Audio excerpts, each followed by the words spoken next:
Order! Order! You are an incorrigible delinquent at times. Behave yourself, man!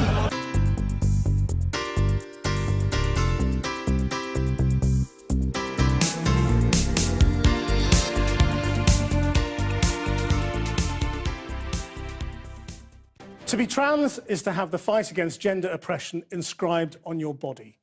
Honey Dijon, the transgender DJ who mixes sounds from Chicago with New York and influences from Europe, has played around the world. Her sets are known for their passion and integrity. On her visit to Britain, Boya D has been talking to her about what it means to be black and trans in the music industry today. I'm not linear. I'm at a point in my life where I'm not looking for someone's permission to be here. You know, I come from a very musically rich city, Chicago. You know, we had the blues, we had jazz, we had punk clubs, and new wave clubs, and industrial clubs. With her perfectly beat-matched mixes and funky foot-shuffling tracks, house music DJ Honey Dijon is a success story. A globetrotter, she's proudly black, a woman, and trans. Even in the eclectic industry she inhabits, that's unique. You know, it's funny, you know, this culture has really morphed into or been dominated lately by white heterosexual cisgender men. Which is quite funny because I feel like when Frankie Knuckles died, the last great black gay DJ died with him, you know. The difficulties faced by those that identify as trans are well known.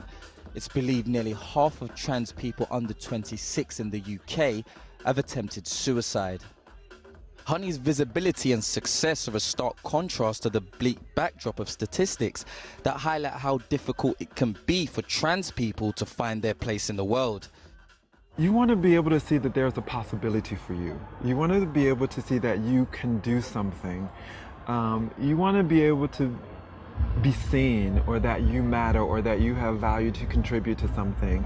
And for partygoers in Bristol, it matters too. For me personally, I'm an ethnic minority, I'm Pakistani. To see like a DJ like Honey Dijon out there who's black and transgender is a huge deal. It means that being gay isn't just for white gay men like Neil Patrick Harris who you see in sitcoms. It is for everyone. For someone who's trans and lives in Bristol, even lives in London, even lives on planet Earth, you know, like, how difficult is it? I think it's very difficult. I think the main thing is coming out to your family. So I'm literally just at the start of my transition. I'm waiting to go on a waiting list for a GIC, which is a gender identity clinic. With my old job, where I was a manager, my look started to be a bit, I felt like they didn't want me there. But now, like doing my tattoo apprenticeship, like I can't ask for better people around me. I would say trans people have it more hard because we're throwing back in people's faces everything that they know to be who they are and the security within themselves. So I think that's what frightens people. I'm not looking for someone to validate me or accept me. It's not my job to make other people feel comfortable about who I am, and it's also, I don't need your approval to be here. You're here too. Like, you know, like why is your being more important than mine?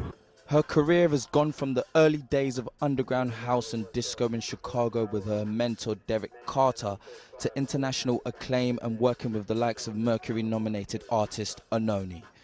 Honey is still close to her roots, and what she sees back home is deeply concerning. My sister has 2 black boys, and I freak out sometimes. Like, you know, it almost feels like what happened back in slave times, you know? It feels really crazy to me. If Donald Trump becomes commander-in-chief, anyone that's not a white man should be afraid.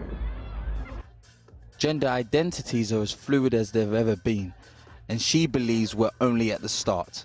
We're just at the tipping point of gender and sexual orientation and body modification. You know, you're gonna see all different types of gender expressions and sexual orientations because, you know, these are just people being put into boxes, and there's 7 billion people on the planet. You don't think there's gonna be 7 billion different varieties of human beings?